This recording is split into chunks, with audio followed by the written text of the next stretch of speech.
जी अस्सलाम वालेकुम। कैफ 7 आज के लेक्चर का आगाज करते हैं। आज के लेक्चर में हम क्या डिस्कस करने जा रहे हैं। एक होम असाइनमेंट आपको दी गई थी। कल हमने टॉपिक कवर किया था अथॉरिटीज का, जिसमें हमने ये डिस्कस किया कि विद इन द कंपनी और आउटसाइड द कंपनी कौन सी अथॉरिटीज होती हैं जो कंपनी को रेगुलेट करती है, इसके मैटर्स को, इसके मामलात को। तो कल हमने कंक्लूड किया था, आज हम इसके होम असाइनमेंट को डिस्कस करेंगे। फिर इसके बाद एक concept association not for profit, ये एग्जाम पॉइंट ऑफ व्यू से अहम कंसेप्ट है, इसको हम डिस्कस करेंगे। एसोसिएशन नॉट फॉर प्रॉफिट, ये under section 42 association not for profit का कंपनीज एक्ट में जो सेक्शन नंबर है वो 42 है। ठीक है, तो एसोसिएशन नॉट फॉर प्रॉफिट कभी कभार वो सेक्शन नंबर के साथ भी क्वेश्चन पूछ लेता है कि मुझे उन एसोसिएशन के बारे में बताओ जो कि अंडर सेक्शन 42 रजिस्टर्ड है। तो इसका मतलब अंडर सेक्शन 42 कौन सी रजिस्टर्ड है एसोसिएशन? नॉट फॉर प्रॉफिट वाले। ठीक है, इसका वैसे बेसिक कंसेप्ट आपने अकाउंटिंग में पढ़ा हुआ, नॉट फॉर प्रॉफिट, इसे शायद नॉन ट्रेडिंग कंसर्न कहते हैं। क्या कहते हैं? एनपीओ बोलते हैं, नॉट फॉर। तो बेसिक कंसेप्ट पढ़ा। इनका मकसद प्रॉफिट अर्न करना नहीं होता, बल्कि ये सोसाइटी की वेलफेयर के लिए है। वही कंसेप्ट यहाँ पे है। यहाँ पे सिर्फ ये है कि अगर आप ऐसे बिजनेस को जो नॉट फॉर प्रॉफिट है उसे कंपनी के तौर पर रजिस्टर करवाना चाहें तो उसका प्रोसीजर क्या होगा। अकाउंटिंग में तो आप सेम कंसेप्ट है, लेकिन आप सीखते होंगे उसकी काउंटिंग कैसे करनी है, इनकम स्टेटमेंट, बैलेंस शीट वगैरह कैसे बनानी है। यहाँ पे भी सेम कंसेप्ट है लॉ में, लेकिन यहाँ पे आप इसकी काउंटिंग नहीं सीखेंगे। Income statement, balance sheet, expenditure account बनाना नहीं सीखे। क्या सीखेंगे कि इसके क्रिएट करने के लिए इसको अगर आप कंपनी फॉर्म में रजिस्टर करना चाहते हैं तो उसका क्या प्रोसीजर है और किन कंडीशंस को आपको पूरा करना पड़ेगा। तो इसमें कंडीशंस बेसिकली ज्यादा डिस्कस होंगी इस वाले लर्निंग ऑब्जेक्टिव में। लेकिन एसोसिएशन नॉट फॉर प्रॉफिट की तरफ जाने से पहले प्रीवियस लेक्चर के होम असाइनमेंट डिस्कस करेंगे। उससे भी पहले अगर आपका कोई क्वेश्चन हो, कंसेप्चुअल क्वेश्चन हो, वो पूछ लीजिए। प्रीवियस लर्निंग ऑब्जेक्टिव में से कोई कंसेप्ट, कोई एक लफ्ज भी ऐसा जो समझ नहीं आया पूछ लीजिए, लेकिन क्वेश्चन में से नहीं, लर्निंग ऑब्जेक्टिव में से पूछना है। क्वेश्चन की डिस्कशन अभी करेंगे हम। हाँ, मेंबर की डेफिनेशन में लिखा हुआ है share holder of any class और एनी काइंड ऑफ शेयर। तो शेयर की इसका मतलब ये हुआ, हमें इससे ये कंसेप्ट पता चल रहा है कि शेयर में have different kinds and classes, कि शेयर की डिफरेंट काइंड या क्लासेस। जैसे एक छोटी सी एग्जांपल देता हूं, एक होता है ऑर्डिनरी शेयर, एक होता है प्रेफरेंस शेयर। कहता है जिसके पास ऑर्डिनरी शेयर है वो भी शेयर होल्डर भी है, मेंबर भी है, और जिसके पास प्रेफरेंस शेयर है वो भी मेंबर है। शेयर, यही मेंबर की डेफिनेशन कह रहा है ना कि होल्डर ऑफ एनी काइंड और एनी क्लास। तो जो ऑर्डिनरी शेयर होल्डर है वो भी मेंबर है, जो प्रेफरेंस शेयर होल्डर है वो भी मेंबर है। फर्क सिर्फ क्या है कि ऑर्डिनरी शेयर होल्डर को वोटिंग राइट्स हैं, प्रेफरेंस शेयर होल्डर के वोटिंग राइट्स नहीं है। हाँ, क्लास और काइंड में डिफरेंस चैप्टर 5 में सीखना है। चैप्टर 5 हमारा शेयर कैपिटल से रिलेट कर रहा है, उसके अंदर हम सीखेंगे कि क्लास और काइंड में क्या फर्क है शेयर की। ठीक है, फिलहाल आपने सिर्फ ये ध्यान में रखना है शेयर ऑर्डिनरी भी हो सकता है, प्रेफरेंस शेयर भी। खत्म। और कोई क्वेश्चन? क्या प्रेफरेंस शेयर होल्डर को भी शेयर होल्डर कहेंगे? प्रेफरेंस शेयर होल्डर है क्या? उसके पास शेयर्स हैं क्या? हैं, बिल्कुल, उसे भी शेयर होल्डर कहेंगे। वोटिंग राइट्स नहीं होते उसके पास, लेकिन कुछ और राइट्स होते हैं। वोटिंग राइट्स नहीं होते, कुछ और राइट्स होते हैं। शेयर के साथ कितने राइट्स अटैच होते हैं? कौन कौन से?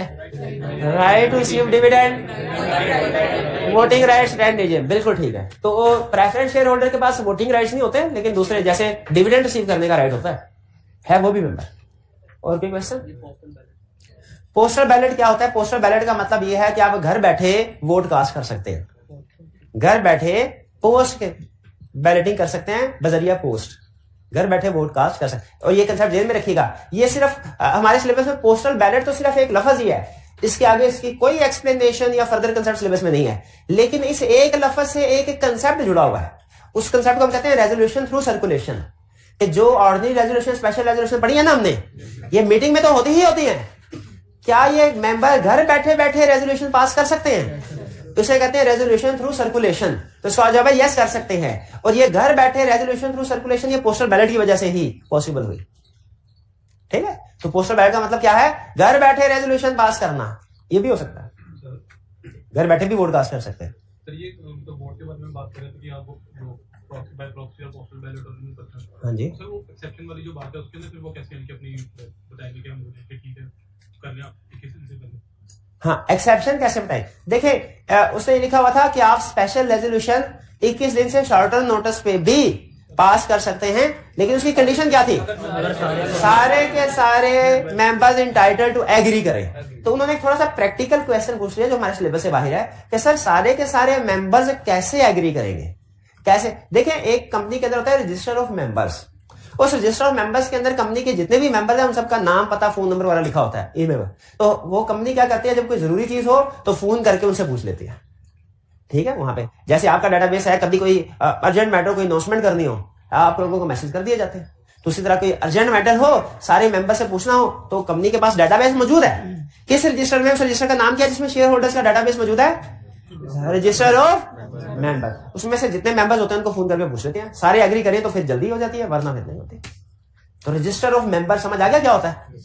यहाँ पे सारे हैं क्या वो हैं जो उनके पास भी voting? Entitled to vote, entitled to vote, जो वोट ही नहीं दे सकते, यानी इसका मतलब है register of member ordinary share holder वाले, प्रेफरेंस वाले नहीं। जी, और कोई question? Ji,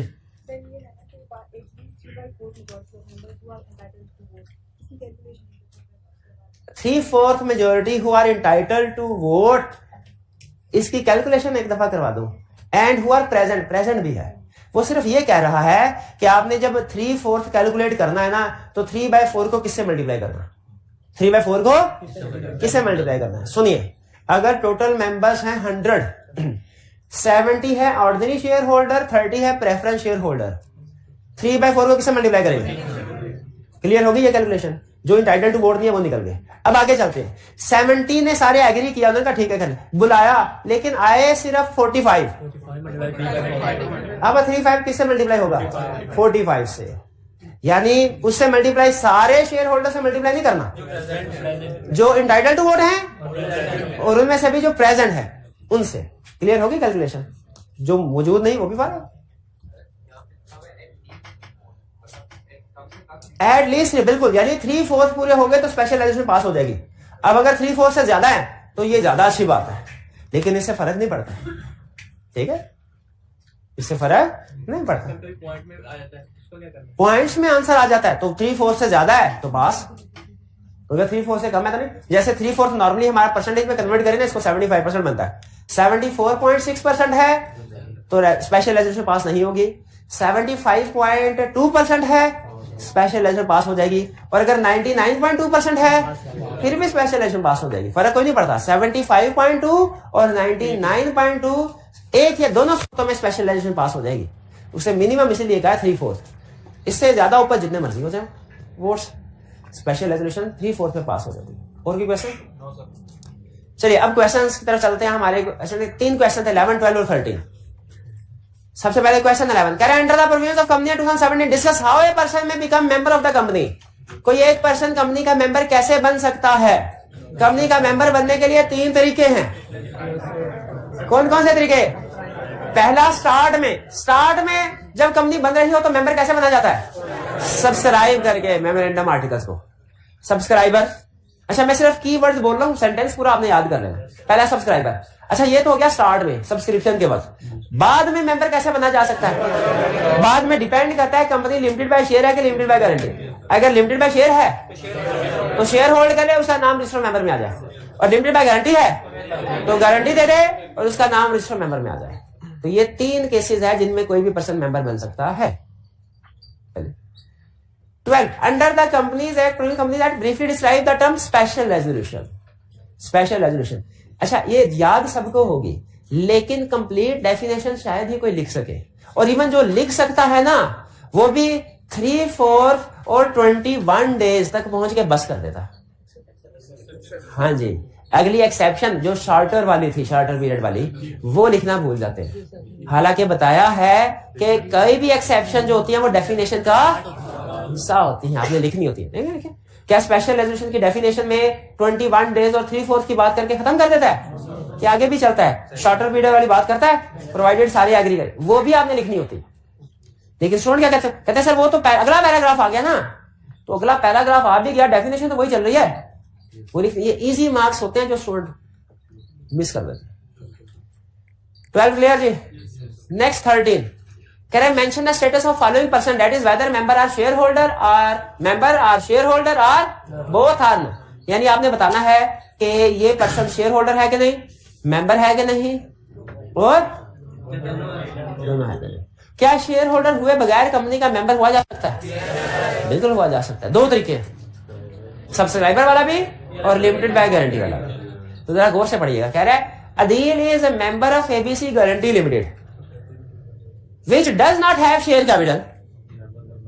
Adil has guaranteed to contribute amount up to rupees 1 million if in case of winding up of company. Member है? Yes. Shareholder है? नहीं है। शाबाश। B. Maria along with other members of her family subscribed a memorandum for registration of a company. XYZ Private Limited. The company has been registered but share certificate have not been printed and allotted yet. Member तो है, share holder. Share holder क्यों नहीं है? अभी share issue नहीं हुआ उसको। जैसे ही उसको शेयर सर्टिफिकेट इश्यू हो जाएंगे वो मेंबर भी है और शेयर होल्डर भी बन जाएगी। क्लियर जी? चलिए आगे चलते हैं। ये तो हमारे क्वेश्चन सारे हो गए कंप्लीट। नेक्स्ट कंसेप्ट है हमारा एसोसिएशन नॉट फॉर प्रॉफिट। ये सारा लर्निंग ऑब्जेक्टिव 4 जो है एसोसिएशन ऑफ, इसमें हम स्टडी क्या करेंगे? सबसे पहले कंडीशन या क्राइटेरिया कि अगर आप कोई एसोसिएशन नॉट फॉर प्रॉफिट वो कंपनी रजिस्टर करवाना चाहते हैं, आप चाहते हैं कंपनी भी हो और ऐसी कंपनी जो लोगों की वेलफेयर के लिए काम करे, तो कंडीशंस क्या हैं? ये सारी कंडीशन होंगी। कंडीशन पढ़ने के बाद हम पढ़ेंगे privileges and obligation of association not for profit, कि जब ये कंडीशन पूरी हो जाए और लाइसेंस मिल जाए। लाइसेंस कौन देता है एसोसिएशन नॉट फॉर प्रॉफिट? याद है आपको? कौन? रमेश साहब। लाइसेंस मिल जाए तो इससे क्या फायदे होंगे? इससे क्या फायदे होंगे, क्या ऑब्लिगेशन होगी? लाइसेंस लेने के लिए क्या जरूरी है, लाइसेंस लेने का फायदा क्या होगा, और क्या जो एंड ऑब्लिगेशन। और अगर एक दफा लाइसेंस ले लिया क्या वो बाद में रिवोक हो सकता है? क्या एक दफा लाइसेंस ले लिया ताकि आमद चलेगा कि बाद में कैंसिल हो सकता है? ठीक है, पता चला association not for profit register करवाई थी, बाद में अखबार भराए तबान के काम शुरू कर दिए उन्होंने।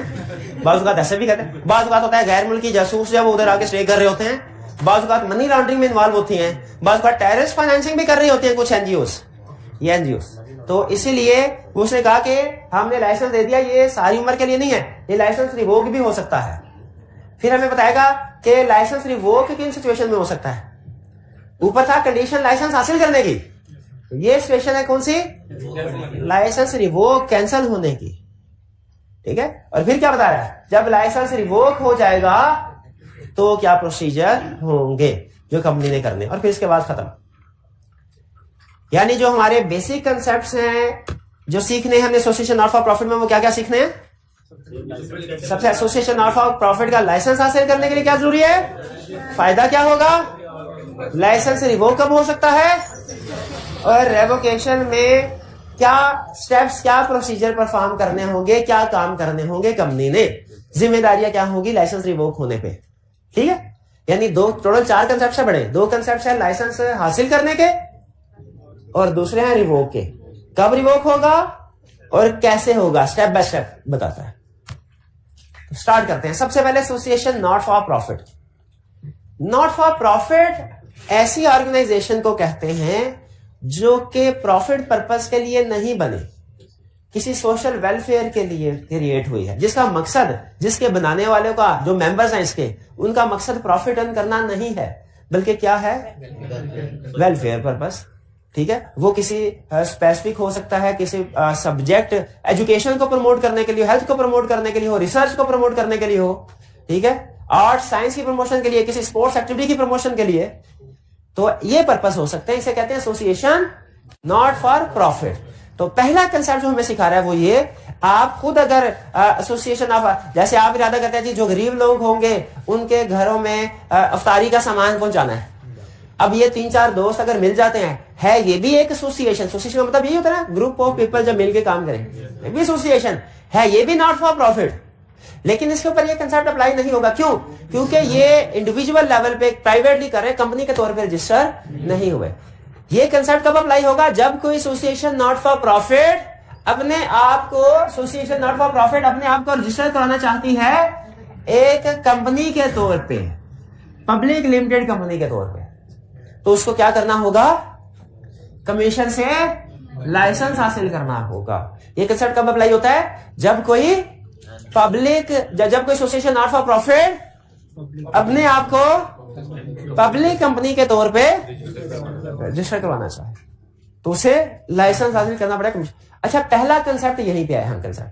कोई एसोसिएशन नॉट फॉर प्रॉफिट अपने आप को पब्लिक कंपनी के तौर पे क्यों रजिस्टर करवाना चाहेगी? ताकि उसकी लायबिलिटी लिमिटेड हो जाए।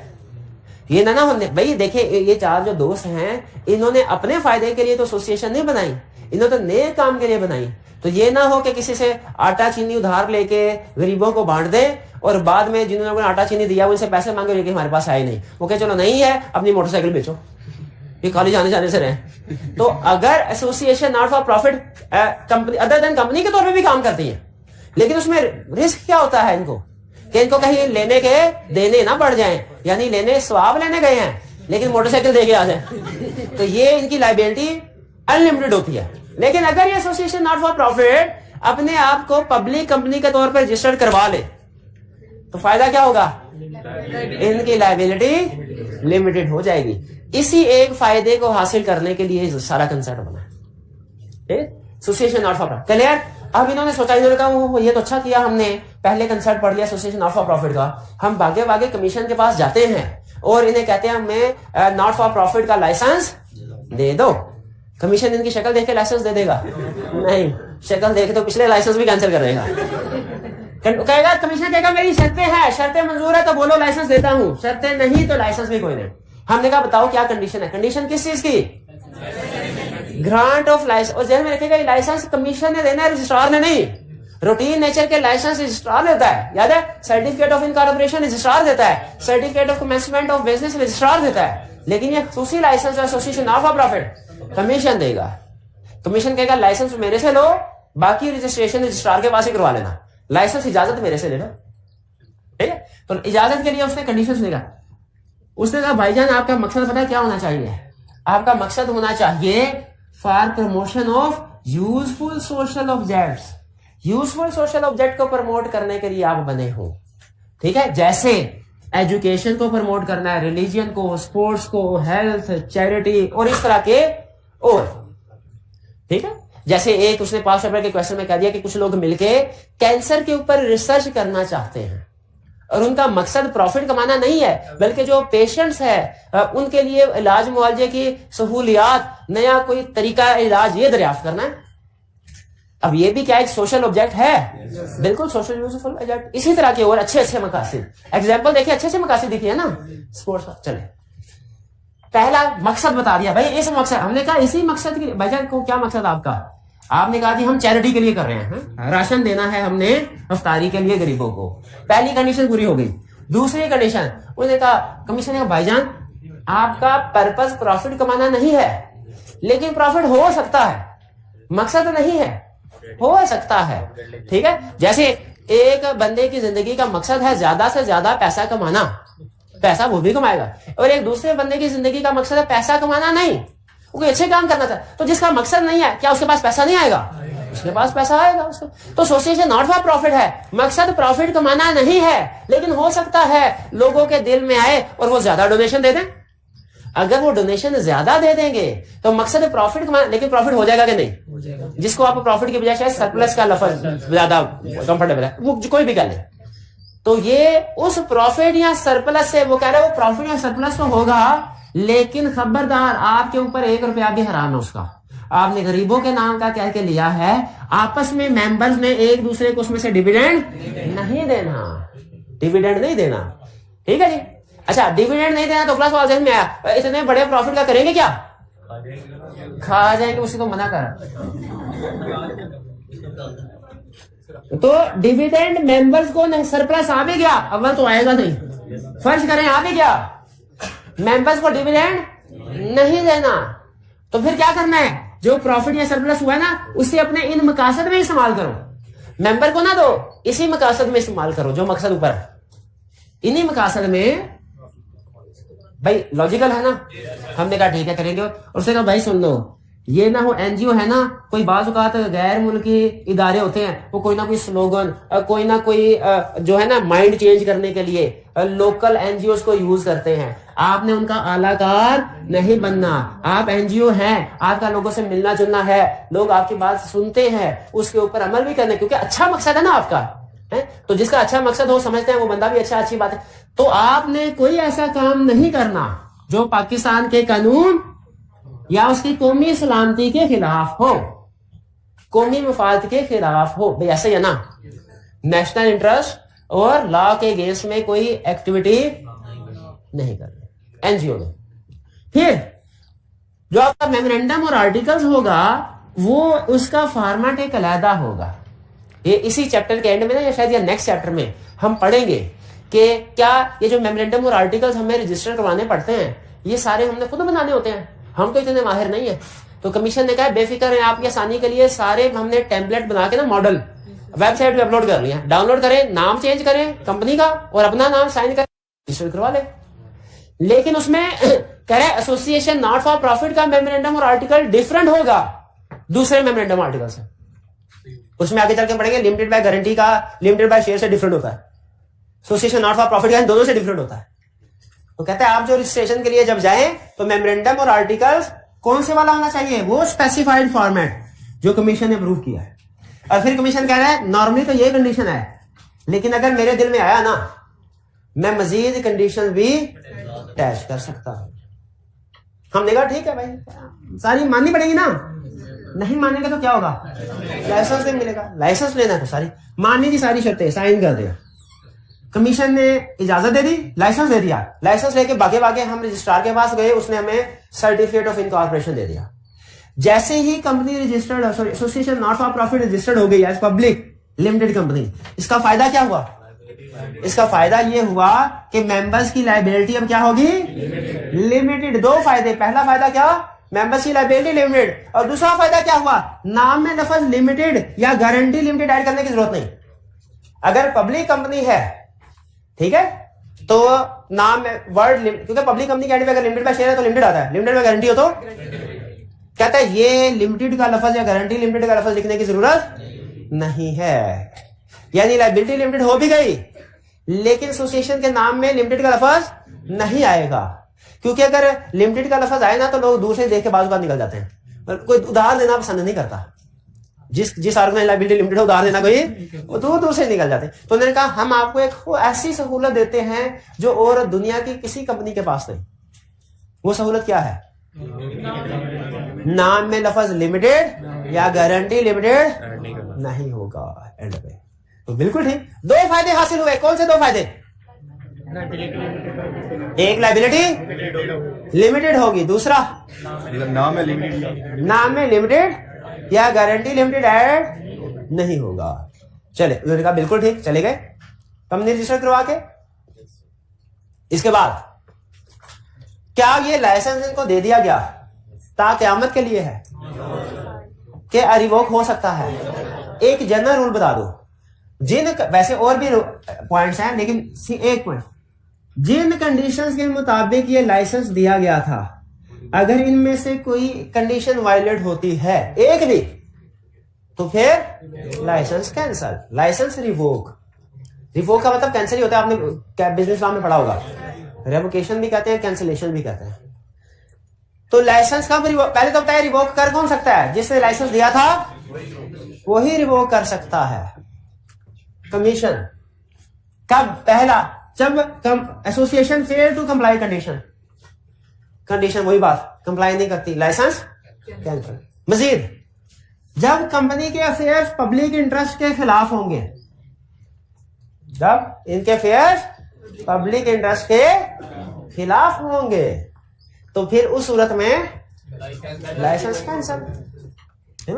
जैसे हर जगह हर इलाके का कोई कल्चर होता है ना, तो हम लाहौर में रहते हैं, यहाँ पे कल्चर डिफरेंट है, ठीक है, हम किसी बलोचिस्तान में चले जाएं या पिशावर में चले जाएं, उनका अपना कल्चर है, तो हम वहां पे जाके अपना लाहौरी कल्चर, वो कहेंगे खाने पीने की हद तक तो ठीक है, बाकी ठीक, अगर हम वही कल्चर वहां पे लागू करने की उनके पब्लिक इंटरेस्ट के खिलाफ है कि नहीं है, वो कहेंगे भाईजान खाए पिए और वापिस दें। तो इसी तरह अगर पब्लिक इंटरेस्ट के खिलाफ किया इस एनजीओ ने काम, तो इसका लाइसेंस कमीशन क्या करेगा, कैंसल। फिर इसके बाद अगर, अच्छा अब सोचिए जरा, ये लोगों से ना असल में ना इनके पास जो सबसे बड़ा फायदा ना वो उसने बताया ही नहीं, क्योंकि एग्जाम में पूछता नहीं। इनको सबसे बड़ा फायदा पता क्या होगा, ये लोगों के पास जाके कहेंगे देखिए जी हमें कमीशन ने अप्रूव कर दिया है चंदा लेने के लिए, हम रजिस्टर्ड ऑर्गेनाइजेशन है जो लोगों से चंदा ले सकते। लोगों का एतबार बढ़ जाता है जब ये लाइसेंस भी साथ दिखा रहे होंगे। तो क्या कमीशन को फिर इस चीज के ऊपर भी नजर रखनी चाहिए कि इनके माली और इंतजामी मामलात कैसे हैं? कि सिर्फ उसने कहा बस ये कंडीशन थी, कंडीशन देख लूंगा, नहीं। अब एक कंडीशन तो ये भी था डिविडेंड पे नहीं करना। अब कमीशन को कैसे पता चलेगा कि डिविडेंड पे किया है या नहीं किया? तो इसके माली मामलात में नजर रखेगा कमीशन, तो पता चलेगा ना। तो इसीलिए कमीशन ने इसके माली और इंतजामी मामलात पे भी नजर रखी है।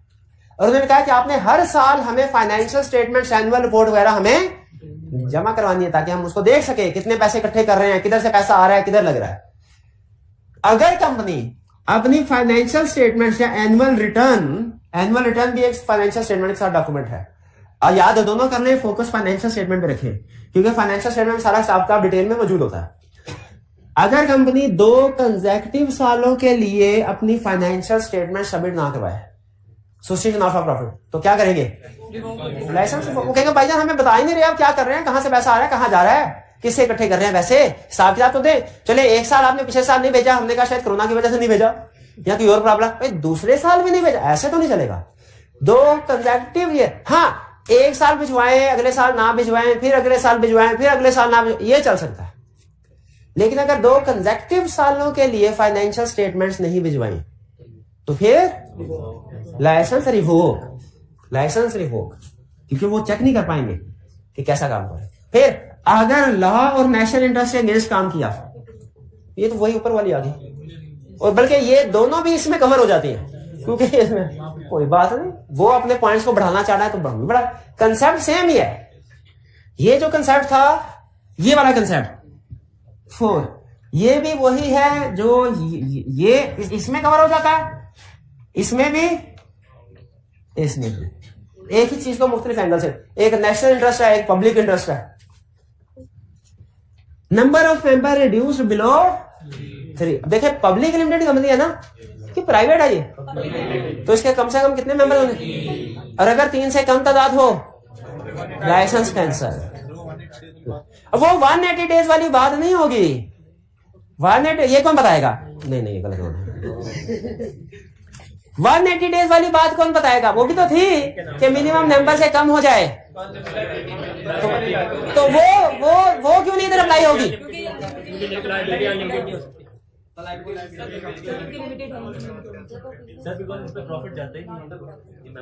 सिंपल रीजन ये है कि इसका लाइसेंस ही अलहदा है। ये नॉर्मल पब्लिक कंपनी है ही नहीं, वो जो बिजनेस के लिए थी। ये एसोसिएशन नॉट फॉर प्रॉफिट है। इसका एसोसिएशन नॉट फॉर प्रॉफिट, कोई बात नहीं, अगले क्वेश्चन। तो इसीलिए इसमें चूंकि कमीशन का थोड़ा पॉइंट ऑफ व्यू सख्त है।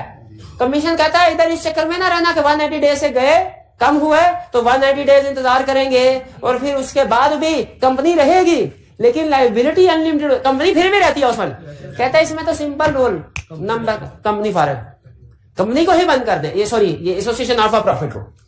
When number of members reduce 3, licence remove. फिर टेररिस्ट फाइनेंसिंग या मनी लॉन्ड्रिंग करेंगे तो आपको शाबाश मिलेगी, फिर लाइसेंस कैंसिल होगा। लाइसेंस कैंसिल होगा, ये डिपेंड करता है।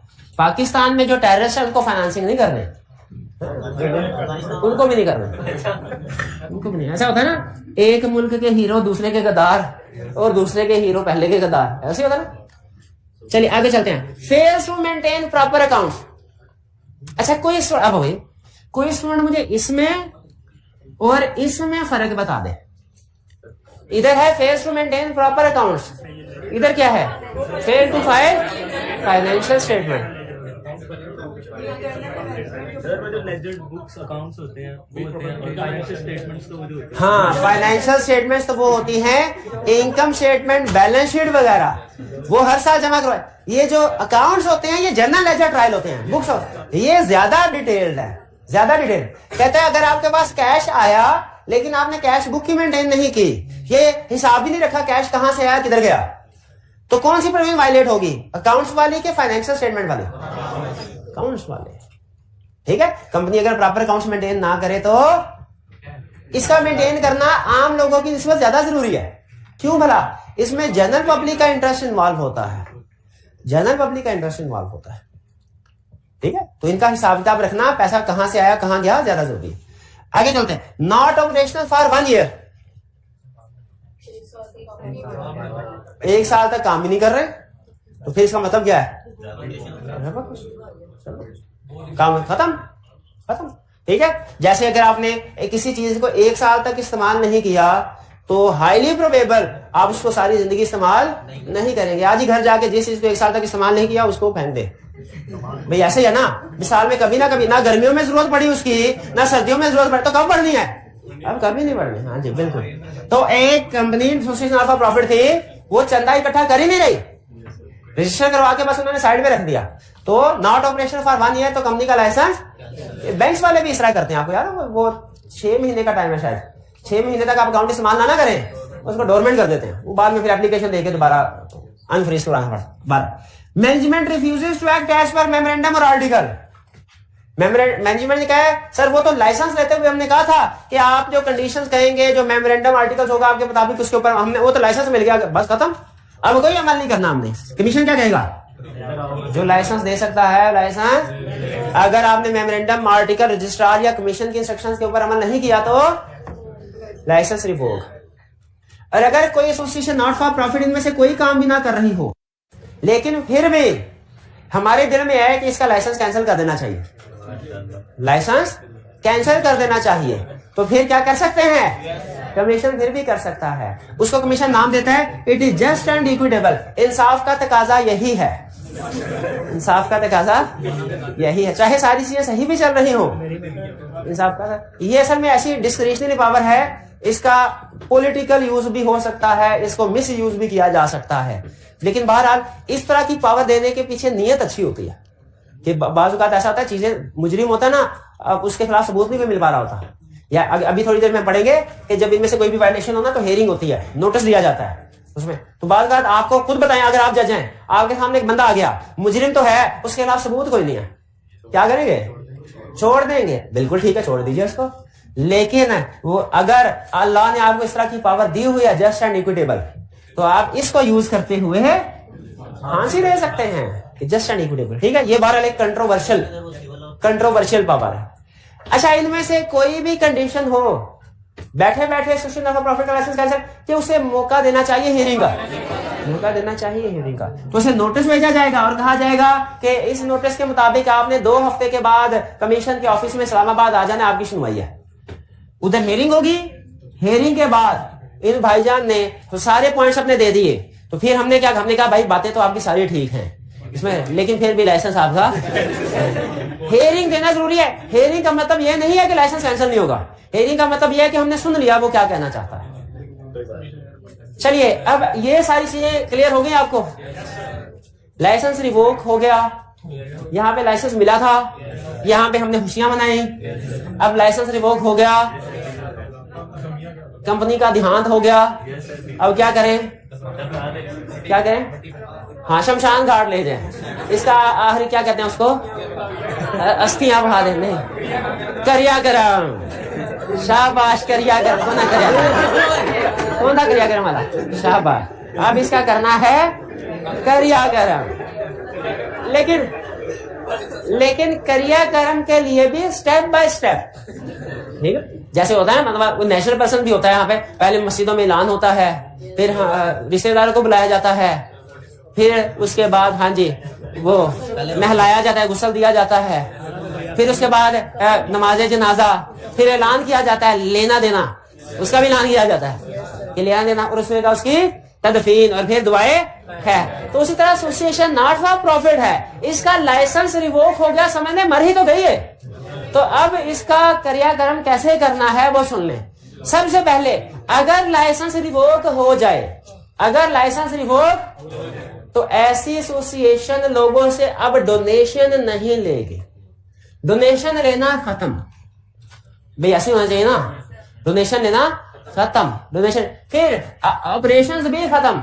जैसे उन्होंने कहा हुआ था कि करीबी जो कॉलेजेस है ना, इधर हम जाके एक कोई फन फेयर टाइप होने वाला कॉलेज में, उधर जाके हम थोड़ा सा अपनी ऑर्गेनाइजेशन के बारे में बताएंगे और उनसे चंदा वसूल करेंगे लोगों से, स्टूडेंट से। इस तरह के नॉर्मली फंक्शन करते हैं, जिसका मकसद होता है, आपने शायद अखबारों में पढ़ा होगा कि किसी काज को सपोर्ट करने के लिए कि जी ये एक हम क्या करने लगे हैं, एक एग्जीबिशन करने लगे हैं, इस एग्जीबिशन की जितनी भी आमदनी होगी वो ज़ल्ज़ला ज़दगान के मुतासरीन में बांटी जाएगी। तो कहते हैं इस तरह के ऑपरेशन जो आपने पहले किए सो किए, अब नहीं करना। कमिटमेंट अगर हो भी गई हुई ऑपरेशंस की तो वो नहीं करने। हाँ, अगर लेने देने की कमिटमेंट है वो पूरी करें। जैसे अगर बिजली का बिल आया हुआ है जो, वो अदा करना है, या अगर किसी से आपने कुछ पैसे वसूल करने हैं, जैसे किसी एम्प्लॉय को एडवांस सैलरी दे दी थी, अब लाइसेंस कैंसिल हुआ, एम्प्लॉय तो खुश, वो कहने का भाई वो कंपनी ही खत्म जिसको मैंने पैसे देने थे, पैसे किसी को नहीं देने। तो ला कहते हैं नहीं, ऑपरेशंस खत्म हुए हैं, जो रिकवरी लेना देना पैसों का है ना, पैसों का लेना देना वो चलता रहेगा। किसी को पैसे देने हैं वो भी अदा करने हैं, किसी से पैसे लेने हैं, लेकिन एक्टिविटीज कोई नहीं। यानी यूं समझे अकाउंटिंग की लैंग्वेज में, सेल परचेज कोई नहीं करनी, रिसीवेबल पेएबल एडजस्ट करते हैं। आगे चलते हैं। अच्छा, तो फिक्स एसेट्स जो थे वो क्या, हमने तो गरीबों के लिए मुफ्त आंखों का अस्पताल बनाया था, तो अब जो मशीनरी है अस्पताल में गरीबों के आंखों का, जिससे इलाज स्कैनिंग वगैरह करते थे, टेस्टिंग करते थे, उस मशीनरी का क्या करें, वो किसी और कंपनी को दे दें कि किसी एनजीओ को दे। हाँ, करीब तरीन एक स्कूल है उसको डोनेट कर देते हैं, स्कूल को ना करें। हाँ, आंखों का स्कूल से क्या ताल्लुक है, शाबाश, स्कूल में जाके तो हमने सोना ही होता है आंखें बंद करके, क्या बिल्कुल कोई ताल्लुक नहीं है। इसीलिए लॉ ने ये कहा, गौर से सुनिए, उसने कहा अपने एसेट्स ट्रांसफर करो किसको, सिमिलर कंपनी जिसको ये सपोर्ट करे, वो भी एनजीओ हो, नॉट फॉर प्रॉफिट, और सिमिलर सेक्टर में हो, ताकि इसकी मशीनरी उधर काम आ जाए। ठीक है, और ये कब करना है, 90, जब लाइसेंस कैंसिल हो जाए ना, उसके 90 दिन के अंदर अंदर एसेट्स ट्रांसफर कर देना। 90 दिन के अंदर अंदर एसेट ट्रांसफर कर देना। अच्छा, अब यहां पे ना एक लूप होल था लॉ में, एक लूप होल था जिसको कुछ लोग मिस यूज करते थे। वो लूप होल क्या था, वो कहते थे भाई हमारा भी अस्पताल तुम्हारा भी अस्पताल, हम अपनी मशीनरी सारी तुम्हें देते हैं, लेकिन एक शर्त है, क्या, मशीनरी के साथ हम भी आएंगे। उन्होंने कहा वाह, मशीनरी ना भी जहेज हो गया, भाई तुम उधर ही रहो, मशीनरी भेज दो, हमें तो मशीनरी से गर्ज है। भाई ये अरेंजमेंट हो सकती है कि नहीं? अगर ये नहीं मानते तो साथ वाले हॉस्पिटल में चले जाते हैं, साथ वाले हॉस्पिटल। अच्छा बताइए, ये जो क्या ये अरेंजमेंट आपको फेयर लग रही है कि जो मैनेजमेंट जिसने टेररिस्ट को सपोर्ट किया था, जिसने मनी लॉन्ड्रिंग की थी, जिसने पब्लिक इंटरेस्ट के अगेंस्ट काम किया था, अब उसका लाइसेंस कैंसिल हुआ तो वो अपने एसेट्स ट्रांसफर करने हैं, लेकिन वो खुद भी एसेट्स के साथ दूसरी जगह एसोसिएशन में चले जाए, तो वो वही काम जो इधर कर रही थी उधर भी करना शुरू। तो इस पे रोक लगनी चाहिए कि नहीं लगनी चाहिए? अब ये आपने पढ़ के मुझे बताना है कि लॉ ने रोक लगाई कि नहीं लगाई। तो कहां, पहले तो ये 90 डेज क्लियर हो गया, लाइसेंस रिवोक हो गया, 90 दिन के अंदर अंदर assets similar association not for profit को जो सिमिलर ऑपरेशन करे। फिर उसके बाद जब ट्रांसफर कर दें तो रजिस्ट्रार को रिपोर्ट भी देनी है। क्या रिपोर्ट देनी है कि ट्रांसफर, जैसे आजकल आप खबरों में पढ़ते होंगे ना कि इलेक्शन कमीशन को पैसे दिए जाएं और फिर रिपोर्ट भी कोर्ट में जमा करवाई जाए कि पैसे मिल गए, ताकि अगर कोई गड़बड़ है, डिले है तो देखा जा सके। उसी तरीके से जब कमीशन ने कहा कि लाइसेंस कैंसिल है, एसेट्स दूसरे ट्रांसफर करो, अब पता नहीं करते हैं कि नहीं करते। इसीलिए क्या था, एसेट ट्रांसफर करने के बाद रजिस्ट्रार को बताओ, एसेट ट्रांसफर करने के 15 दिन के अंदर अंदर, एसेट ट्रांसफर करने के बाद 15 दिन के अंदर अंदर रजिस्ट्रार को रिपोर्ट दो कि एसेट ट्रांसफर हो गए। और फिर इसके बाद जब ये सारे काम देखें, मैंने आपको एक बताया था रूल, कंपनी क्रिएट होती है by process of law, wind up होते हैं। अगर कंपनी, कुछ पाकिस्तान में कंपनीज ऐसी भी हैं जो सारा साल कुछ भी नहीं करती कई सालों से, लेकिन फिर भी कंपनी के तौर पे एग्जिस्ट कर रही हैं। क्यों? कुछ खाए पिए बगैर क्यों जिंदा है? कोई सेल नहीं कर रही, परचेज नहीं कर रही, कंपनी अभी भी क्यों जिंदा है? क्योंकि लॉ के अकॉर्डिंगली वाइंड अप नहीं किया। इसीलिए हालांकि एसेट सारे निकल गए, लेकिन कंपनी के तौर पे तो अभी भी रजिस्टर्ड है। तो इसको क्या करना है, फिर आखिरी काम क्या करना है, वाइंड अप करना है, कंपनी को अप्लाई करना है 30 दिन के अंदर अंदर, रिपोर्ट फाइल करने के बाद 30 दिन के अंदर अंदर वाइंड अप करना है। क्लियर? यहां पे 2 सवालों के जवाब मुझे दे दिए। एक तो वो रोक वाला मैंने आपको बता दिया कि जब ये एसेट ट्रांसफर होंगे तो यही मैनेजमेंट उधर नहीं जाएगी। दूसरा, वाइंड अप करने के लिए कुछ पैसे चाहिए होते हैं, आने जाने का, रजिस्ट्रार ऑफिस जाना है, एप्लीकेशन देनी है, प्रिंट निकालने हैं। सारे एसेट तो हम ट्रांसफर कर चुके हैं, वाइंड अप के पैसे कहां से आए? इसमें से कुछ पैसे रख ले। अगले दो कंसेप्ट यही है। पहला कंसेप्ट ये यहां पे कह रहा है retain reasonable expenses for winding up. कहता है ये ट्रांसफर करते हुए ना सारे पैसे ट्रांसफर ना करना, कुछ रीजनेबल पैसे जो वाइंडिंग अप पे लगने हैं, खर्चा होना है, वो रख लो। और फिर ये क्या कह रहा है, अगर कंपनी ने इनके ऊपर अमल नहीं करते, वो कहते हैं नहीं फैसला आइन के खिलाफ आया है, हम ये फैसला नहीं मानते कमीशन का। वो कह सकती है कंपनी उसके नॉट फॉर प्रॉफिट कि ये फैसला सही नहीं है, हम नहीं मानते। कमीशन क्या करेगा? कमीशन कहेगा नो प्रॉब्लम, अभी हम मार्शल लॉ लगाते हैं, फिर हम भेजते हैं एडमिनिस्ट्रेटर। कमीशन क्या कहेगा? हम भेजते हैं अभी एडमिनिस्ट्रेटर, जो आपकी सारी मैनेजमेंट को घर भेज के खुद मैनेजमेंट को संभाल लेगा। खुद क्या करेगा? मैनेजमेंट को संभाल लेगा, एडमिनिस्ट्रेटर। तो कमीशन अगर कंपनी की मैनेजमेंट कमीशन की बात मानने से इनकार कर दे, कमीशन क्या करेगा? एडमिनिस्ट्रेटर को अपॉइंट कर देगा। भाई एडमिनिस्ट्रेटर अपॉइंट होगा, कंपनी घर चली जाएगी और एडमिनिस्ट्रेटर फिर ये सारे काम करेगा। हाँ जी बिल्कुल, ओके, बाइंडिंग अप के लिए प्रोसीडिंग स्टार्ट कर दे, ये मैनेजमेंट करेगी। और अगर मैनेजमेंट नहीं करती तो फिर ये कौन करेगा? एडमिनिस्ट्रेटर। अच्छा, एडमिनिस्ट्रेटर ने आके कंपनी को दोबारा चलाना शुरू नहीं कर देना, वो ये कह रहा है वाइंड अप करना है आके। डायरेक्टर और ऑफिसर या उनके family member of transferor company. Transferor company क्या है? ट्रांसफरर कौन होता है? ट्रांसफरी कौन होता है? ट्रांसफर करने वाला। ट्रांसफरी क्या कह रहा है? कह रहा है जो ट्रांसफरर कंपनी है ना, ये वाली जिसका लाइसेंस कैंसिल हुआ, इस कंपनी का अगर कोई डायरेक्टर है या ऑफिसर है या इनका कोई फैमिली मेंबर है, वो shall not hold office in transferee company for 5 years। वो सामान के साथ खुद नहीं जाएगा, 5 साल तक नहीं जाएगा, के बाद जा सकता है। ठीक है, 5 साल तक नहीं जाएगा, पाबंदी लगा दी उन्होंने। क्लियर जी? ये था हमारा एसोसिएशन नॉट फॉर प्रॉफिट का कंसेप्ट, जिसमें हमने 4 चीजें सीखी। पहली चीज क्या? लाइसेंस किन कंडीशन के मुताबिक मिलेगा, प्रिविलेजेस क्या होगी, लाइसेंस रिवोक किन कंडीशन में हो सकता है, और इफेक्ट ऑफ रेवोकेशन क्या होगा। इसमें ये वाले ज्यादातर जो आज का काम था वो आपका याद करने वाला है। देखिए ये वाले भी पॉइंट्स याद करने वाले हैं, ये पॉइंट्स भी याद करने वाले। ये स्टेप बाय स्टेप, ये निस्बतन आसान होता है। जो स्टेप बाय स्टेप प्रोसीजर होते हैं ना लॉ के, वो याद करना आसान होता है क्योंकि वो लॉजिकल सीक्वेंस में चल रहे होते हैं। तो ये वाला कंसेप्ट आपने इसी स्टेप में करना है, पहले ये लिखना है बाद में ये।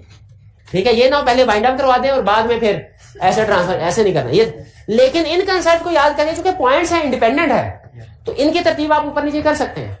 जो स्टेप बाय स्टेप प्रोसीजर होते हैं उनकी तरतीब ऊपर नीचे नहीं हो सकती। जो पॉइंट्स होते हैं कि ये 6 रीजंस हैं, उन रीजंस को आप ऊपर नीचे कर सकते हैं। जी लाइबिलिटीज को पे कर, हाँ नहीं, अब वो इसको रिकवरी वाला सेटलमेंट करने के बाद, ये जो ऐसे ट्रांसफर करना है ना, ये लेना देना सेटल करने के बाद करने हैं नेट एसेट्स।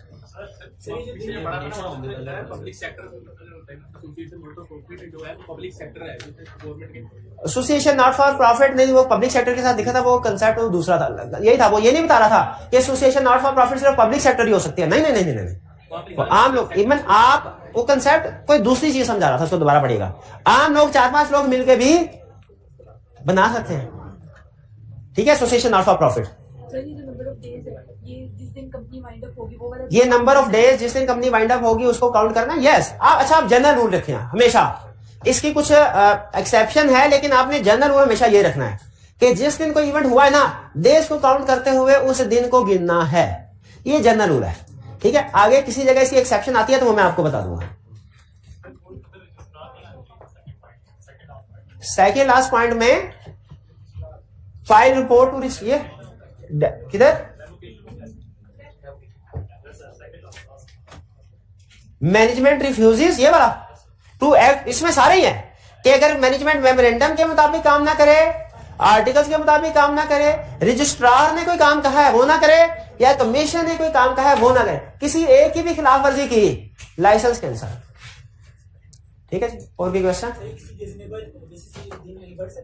क्या ये दिन बढ़ सकते हैं? बिल्कुल, इसकी एक्सटेंशन लाउड है, इसमें लिखा हुआ है कि अगर आपको फर्ज कीजिए ऐसा ट्रांसफर करना है, कोई अच्छा कंपनी आगे नहीं मिल रही, तो आप इस 90 डेज को एक्सटेंड करवा सकते हैं, लेकिन अपनी मर्जी से नहीं, आपको परमिशन लेनी पड़ेगी। और भी क्वेश्चन? चलिए आज का लेक्चर यहाँ पे खत्म करते हैं, असाइनमेंट जरूर करके आइएगा। अल्लाह।